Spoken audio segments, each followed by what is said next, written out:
a way to break down a silo that is really common in companies is a Smarketing meeting, which you may have heard of. And so I like the name already. yeah, I think I first heard of that term from HubSpot, but I, immediately was like, yes, like that is what we're actually doing here. And so bringing the sales team in the same room as the marketing team, it could even be a 15-minute stand-up. It doesn't have to be a long meeting, but in this Smarketing meeting, you've basically got marketing filling in sales on what they're doing to fill the funnel so that sales is ready for, for that inflow.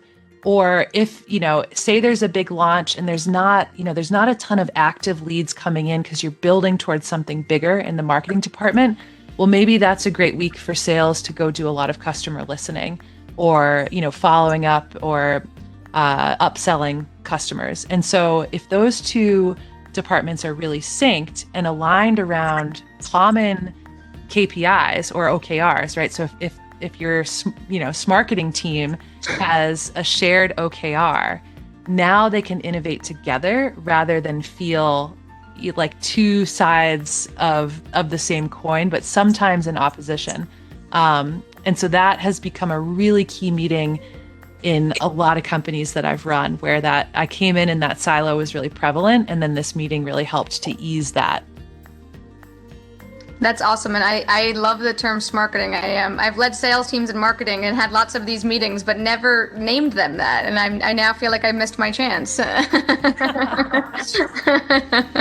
It's kind of a fun name. It makes people want to show up to the meeting when it kind of has that, that comical name. If nothing else, you kind of want to know what's happening at the meeting because you're like, well, this is a new meeting. Let's exactly.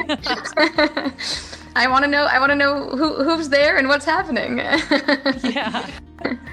That's awesome. And I think this all goes to kind of a lot of the building on the theme that you mentioned, which is unlocking that information flow. And we agree. We often kind of talk about it in terms of the RACI model or who you need to keep informed. And do you have those, meetings with the other teams, right? So sales, marketing, ops, so that way ops knows that, hey, we're doing a big promotion. We should probably be ready as well because we're going to have to fulfill a lot of orders. And so it's a great idea. And I think it's one that, if nothing else, you have a much better name for it than we've been mentioning.